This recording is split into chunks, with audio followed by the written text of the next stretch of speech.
Hello, അപ്പോൾ നമുക്ക് പെട്ടെന്നൊരു മാങ്ങാച്ചാർ ഉണ്ടാക്കിയാലോ? വളരെ സിമ്പിളായിട്ട് അധികം ഇൻഗ്രീഡിയൻസ് ഒന്നും ഇല്ലാത്തൊരു മാങ്ങാച്ചാറാണ് നമ്മളിന്ന് ഉണ്ടാക്കാൻ പോകുന്നത്. ഇത് മൂവാണ്ട മാങ്ങയാണ്. ഒരു 3 എണ്ണം ഉണ്ടായിരുന്നു കേട്ടോ. മീഡിയം സൈസ് വരുന്ന മൂവാണ്ട മാങ്ങ നമ്മൾ ചെറുതായിട്ട് അരിഞ്ഞതാണ്. തൊലിയോടുകൂടിയാണ് നമ്മൾ അരിഞ്ഞത്, തൊലി കളഞ്ഞിട്ടില്ലായിരുന്നു. അപ്പോൾ നമ്മൾ അതിനകത്തോട്ട് മഞ്ഞൾപ്പൊടിയും മുളക് പൊടിയും ഉപ്പും പിന്നെ അതുപോലെ തന്നെ ശകലം വിനാഗിരിയും കൂടെ ഒഴിച്ച് നന്നായിട്ട് പുരട്ടി വെച്ചിട്ടുണ്ടായിരുന്നു. അപ്പോൾ നമുക്കന്ന് അച്ചാർ ഉണ്ടാക്കാൻ തുടങ്ങിയാലോ? നമ്മുടെ വീട്ടിലാണെങ്കിൽ അച്ചാറൊക്കെ ഉണ്ടാക്കുന്നത് ഉരുളിക്കകത്താണ്. അപ്പോൾ നമുക്കൊരു പ്രത്യേകിച്ച് ടേസ്റ്റൊക്കെ ഉണ്ടായിരുന്നു. അപ്പോൾ നമ്മൾ ഉരുളിയൊക്കെ വെച്ച് അതിനകത്തോട്ട് വെളിച്ചെണ്ണയൊക്കെ ഒഴിച്ചു. ആ ഉരുളി ചൂടാകാൻ തന്നെ കുറച്ച് സമയം എടുത്തായിരുന്നു. അതിനകത്തോട്ട് നമ്മൾ ഉലുവായും കടുകും കൂടി ഇട്ടായിരുന്നേ. ആ ഉലുവായും കടുകും പൊട്ടാനും ശകലം സമയം എടുത്തു. അത് കഴിഞ്ഞപ്പോഴത്തേക്ക് നമ്മൾ അതിനകത്തോട്ട് നമ്മുടെ മെയിൻ ഇൻഗ്രീഡിയൻസ് ആയ ഇഞ്ചിയും വെളുത്തുള്ളിയും പച്ചമുളകും കറിവേപ്പിലയും കൂടി ഇട്ടായിരുന്നു. പക്ഷേ എനിക്ക് കൗതുകം തോന്നിയ കാര്യം എന്ന് പറഞ്ഞിട്ടുണ്ടെങ്കിൽ അതിനകത്ത് ചുവന്നുള്ളി ഉണ്ടായിരുന്നു. കാരണം നമ്മുടെ നാട്ടിൽ അങ്ങനെ ചുവന്നുള്ളി ഇടുന്നൊരു പതിവില്ല, ഞാനങ്ങനെ കണ്ടിട്ടുമില്ല. മമ്മി പറഞ്ഞു ഇവിടെ ഇവർ ചുവന്നുള്ളിയൊക്കെ ഇടയ്ക്ക് ഇടാറുണ്ടെന്ന് പറഞ്ഞു. അതൊക്കെ ഞങ്ങൾ സംസാരിച്ചുകൊണ്ടിരിക്കുമായിരുന്നു. അത് കഴിഞ്ഞപ്പോഴത്തേക്ക് അത് മൂത്തപ്പോഴത്തേക്ക് നമ്മൾ മാങ്ങ അതിനകത്തോട്ടിട്ട് കേട്ടോ. എന്നിട്ട് നന്നായിട്ട് ഇളക്കി. അപ്പോൾ തന്നെ ഒരു നല്ല മണം വരുന്നുണ്ടായിരുന്നു. ആ ഇഞ്ചിയുടെയും വെളുത്തുള്ളിയുടെ ഒക്കെ മണം വരുന്നുണ്ടായിരുന്നു. അത് കഴിഞ്ഞപ്പോഴത്തേക്ക് നമ്മൾ കായ വിടുമ്പോഴാണല്ലോ ഒരു അച്ചാറിൻ്റെ ഒരു പൂർണ്ണതയെന്ന് പറയുന്നത്. അപ്പോൾ കായ വിടുമ്പോൾ തന്നെ നല്ലൊരു മണമായിരിക്കുമല്ലോ. അത് കഴിഞ്ഞ് നമ്മൾ വീണ്ടും നന്നായിട്ട് എല്ലാം കൂടെ യോജിപ്പിച്ച് കഴിഞ്ഞപ്പോഴത്തേക്ക് ശകലം വെള്ളം ഒഴിച്ചായിരുന്നു. അച്ചാറിന് ശകലം വെള്ളം വേണമല്ലോ. അങ്ങനെ നമ്മൾ വീണ്ടും നന്നായിട്ട് ഇളക്കിക്കൊണ്ടൊക്കെ ഇരുന്നു.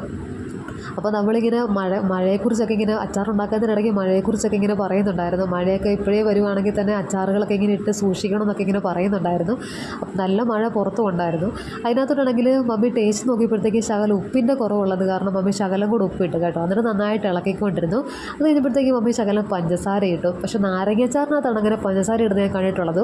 അപ്പോൾ ഇവിടെ മാങ്ങയ്ക്ക് മമ്മി ശകലം പഞ്ചസാര ഇട്ടു. അപ്പോൾ പറഞ്ഞു എല്ലാം ഒന്ന് ബാലൻസ് ആകാൻ വേണ്ടിയിട്ടാണെന്ന് പറഞ്ഞു.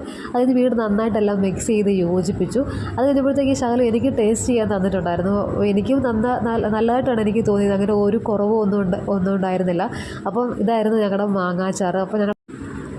ഹലോ, അപ്പോൾ നമുക്ക് പെട്ടെന്നൊരു മാങ്ങാച്ചാർ ഉണ്ടാക്കിയാലോ? വളരെ സിമ്പിളായിട്ട് അധികം ഇൻഗ്രീഡിയൻസ് ഒന്നും ഇല്ലാത്തൊരു മാങ്ങാച്ചാറാണ് നമ്മളിന്ന് ഉണ്ടാക്കാൻ പോകുന്നത്. ഇത് മൂവാണ്ട മാങ്ങയാണ്. ഒരു 3 എണ്ണം ഉണ്ടായിരുന്നു കേട്ടോ. മീഡിയം സൈസ് വരുന്ന മൂവാണ്ട മാങ്ങ നമ്മൾ ചെറുതായിട്ട് അരിഞ്ഞതാണ്. തൊലിയോടുകൂടിയാണ് നമ്മൾ അരിഞ്ഞത്, തൊലി കളഞ്ഞിട്ടില്ലായിരുന്നു. അപ്പോൾ നമ്മൾ അതിനകത്തോട്ട് മഞ്ഞൾപ്പൊടിയും മുളക് പൊടിയും ഉപ്പും പിന്നെ അതുപോലെ തന്നെ ശകലം വിനാഗിരിയും കൂടെ ഒഴിച്ച് നന്നായിട്ട് പുരട്ടി വെച്ചിട്ടുണ്ടായിരുന്നു. അപ്പോൾ നമുക്കന്ന് അച്ചാർ ഉണ്ടാക്കാൻ തുടങ്ങിയാലോ? നമ്മുടെ വീട്ടിലാണെങ്കിൽ അച്ചാറൊക്കെ ഉണ്ടാക്കുന്നത് ഉരുളിക്കകത്താണ്. അപ്പോൾ നമുക്കൊരു പ്രത്യേകിച്ച് ടേസ്റ്റൊക്കെ ഉണ്ടായിരുന്നു. അപ്പോൾ നമ്മൾ ഉരുളിയൊക്കെ വെച്ച് അതിനകത്തോട്ട് വെളിച്ചെണ്ണയൊക്കെ ഒഴിച്ചു. ആ ഉരുളി ചൂടാകാൻ തന്നെ കുറച്ച് സമയം എടുത്തായിരുന്നു. അതിനകത്തോട്ട് നമ്മൾ ഉലുവായും കടുകും കൂടി ഇട്ടായിരുന്നേ. ആ ഉലുവായും കടുകും പൊട്ടാനും ശകലം സമയം എടുത്തു. അത് കഴിഞ്ഞപ്പോഴത്തേക്ക് നമ്മൾ അതിനകത്തോട്ട് നമ്മുടെ മെയിൻ ഇൻഗ്രീഡിയൻസ് ആയ ഇഞ്ചിയും വെളുത്തുള്ളിയും പച്ചമുളകും കറിവേപ്പിലയും കൂടി ഇട്ടായിരുന്നു. പക്ഷേ എനിക്ക് കൗതുകം തോന്നിയ കാര്യം എന്ന് പറഞ്ഞിട്ടുണ്ടെങ്കിൽ അതിനകത്ത് ചുവന്നുള്ളി ഉണ്ടായിരുന്നു. കാരണം നമ്മുടെ നാട്ടിൽ അങ്ങനെ ചുവന്നുള്ളി ഇടുന്നൊരു പതിവില്ല, ഞാനങ്ങനെ കണ്ടിട്ടുമില്ല. മമ്മി പറഞ്ഞു ഇവിടെ ഇവർ ചുവന്നുള്ളിയൊക്കെ ഇടയ്ക്ക് ഇടാറുണ്ടെന്ന് പറഞ്ഞു. അതൊക്കെ ഞങ്ങൾ സംസാരിച്ചുകൊണ്ടിരിക്കുമായിരുന്നു. അത് കഴിഞ്ഞപ്പോഴത്തേക്ക് അത് മൂത്തപ്പോഴത്തേക്ക് നമ്മൾ മാങ്ങ അതിനകത്തോട്ടിട്ട് കേട്ടോ. എന്നിട്ട് നന്നായിട്ട് ഇളക്കി. അപ്പോൾ തന്നെ ഒരു നല്ല മണം വരുന്നുണ്ടായിരുന്നു. ആ ഇഞ്ചിയുടെയും വെളുത്തുള്ളിയുടെ ഒക്കെ മണം വരുന്നുണ്ടായിരുന്നു. അത് കഴിഞ്ഞപ്പോഴത്തേക്ക് നമ്മൾ കായ വിടുമ്പോഴാണല്ലോ ഒരു അച്ചാറിൻ്റെ ഒരു പൂർണ്ണതയെന്ന് പറയുന്നത്. അപ്പോൾ കായ വിടുമ്പോൾ തന്നെ നല്ലൊരു മണമായിരിക്കുമല്ലോ. അത് കഴിഞ്ഞ് നമ്മൾ വീണ്ടും നന്നായിട്ട് എല്ലാം കൂടെ യോജിപ്പിച്ച് കഴിഞ്ഞപ്പോഴത്തേക്ക് ശകലം വെള്ളം ഒഴിച്ചായിരുന്നു. അച്ചാറിന് ശകലം വെള്ളം വേണമല്ലോ. അങ്ങനെ നമ്മൾ വീണ്ടും നന്നായിട്ട് ഇളക്കിക്കൊണ്ടൊക്കെ ഇരുന്നു.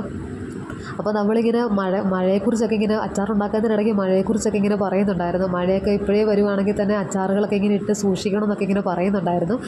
നല്ല മഴ പുറത്തും ഉണ്ടായിരുന്നു. അതിനകത്തോട്ടാണെങ്കിൽ മമ്മി ടേസ്റ്റ് നോക്കിയപ്പോഴത്തേക്ക് ശകലം ഉപ്പിൻ്റെ കുറവുള്ളത് കാരണം മമ്മി ശകലം കൂടെ ഉപ്പിട്ട് കേട്ടോ. എന്നിട്ട് നന്നായിട്ട് ഇളക്കിക്കൊണ്ടിരുന്നു. അത് കഴിഞ്ഞപ്പോഴത്തേക്ക് മമ്മി ശകലം പഞ്ചസാര ഇട്ടു. പക്ഷേ നാരങ്ങാച്ചാറിനകത്താണ് അങ്ങനെ പഞ്ചസാര ഇടുന്നത് ഞാൻ കണ്ടിട്ടുള്ളത്. അപ്പോൾ ഇവിടെ മാങ്ങയ്ക്ക് മമ്മി ശകലം പഞ്ചസാര ഇട്ടു. അപ്പോൾ പറഞ്ഞു എല്ലാം ഒന്ന് ബാലൻസ് ആകാൻ വേണ്ടിയിട്ടാണെന്ന് പറഞ്ഞു. അതിന് വീണ്ടും നന്നായിട്ടെല്ലാം മിക്സ് ചെയ്ത് യോജിപ്പിച്ചു. അത് കഴിഞ്ഞപ്പോഴത്തേക്ക് ശകലം എനിക്ക് ടേസ്റ്റ് ചെയ്യാൻ തന്നിട്ടുണ്ടായിരുന്നു.